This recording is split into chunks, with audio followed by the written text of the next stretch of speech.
Bringing real empowerment right to your front doorstep. In this case, right to your microphone, to your headphone, to your video um, reception on your mobile device or whatever you happen to be watching or listening to. For this podcast, we have empowerment right from the streets to the suites and back. We've got a fan question we're going to answer today. Her name is Sasha. This question comes from Sasha Kingskid. She's on Instagram. She's SASHA_KINGSKID.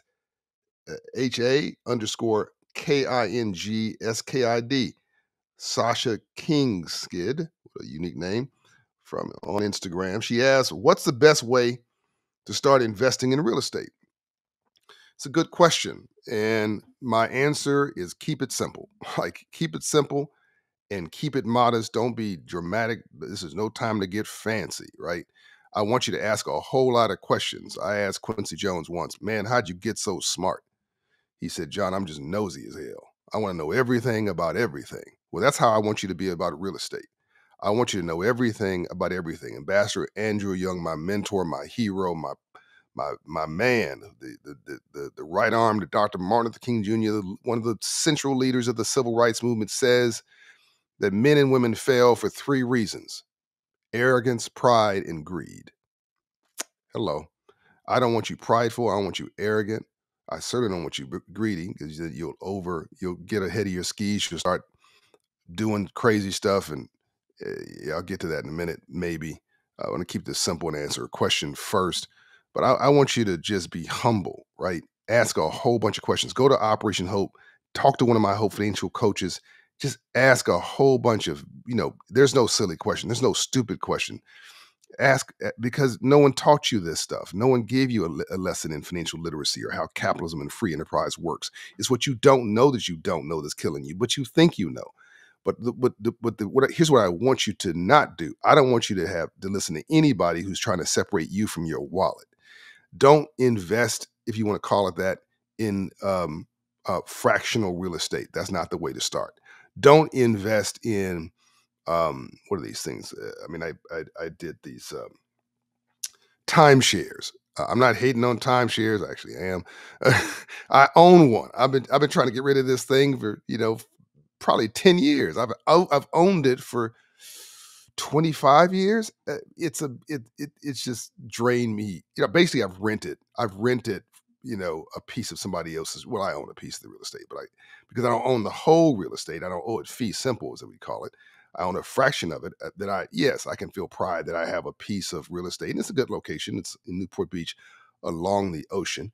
But I can't just go sell it. I got to negotiate with, all the in alignment with all the other fractional owners and the master controller of that, which is a company I won't name. And I got to pay. If I don't pay the maintenance fee every year, they can take the property from me. It just gets ridiculous. Uh, so, and you don't have to like do something complicated like that. You don't even need to go buy a big home. You can buy a condo, a townhouse. Start modestly, right? You can buy there was when I got to Atlanta, you could buy a rundown piece of property for 5, 10, $15,000. There are small towns maybe where you live. You want to buy something, close to where you can get to, drive back and forth there every day if you need to. So you don't want to do something more than a couple hours from where you are. I'd say more than an hour from where you are. And somebody who can maybe help oversee the property with you if you're, doing this with somebody else, doing it with a partner or family or whatever, right? But you want to do it modest. You want to keep it simple. Clearly, buying your own home is smart, but if you do that, there's nothing wrong with a starter home. Don't go trying to buy a mini mansion if work for the postal service.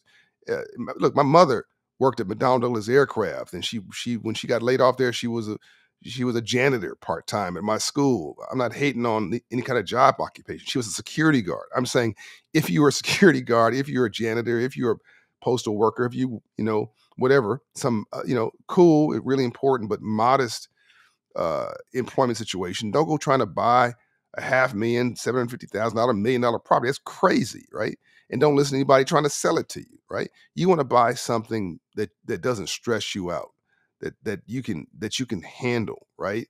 Uh, Basically, you want to buy something that would equate to what you pay for rent on a monthly basis, and you want to have have save up and have a little reserve on the side. Now, maybe you don't have a big down payment. That's okay. Go to my coaches.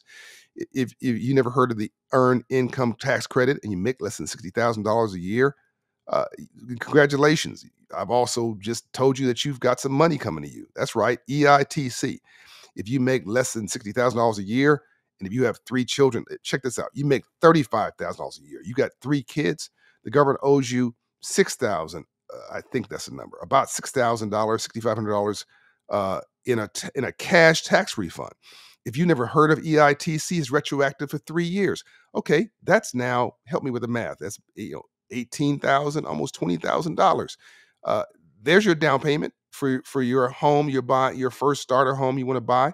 If you need 10% or 5% down payment, now you have a down payment plus you have a reserve for maintenance and anything that goes bump in the night, upkeep for the house, whatever, right?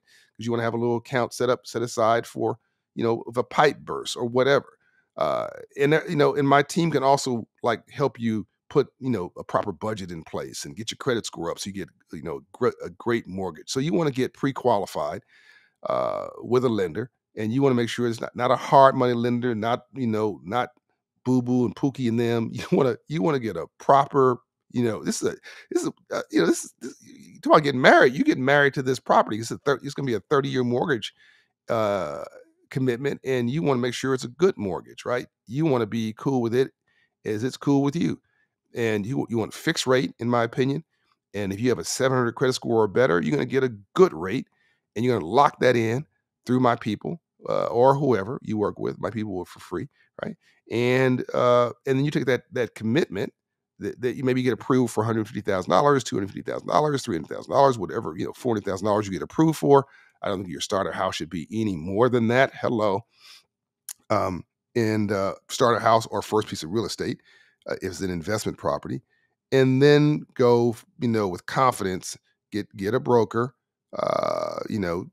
who to represent you. So they know more about the area and all that than you do, and take your time and wait for something to inspire you. Again, you got to decide whether you want to invest in your own starter home yourself or whether you want to invest in a investment property like a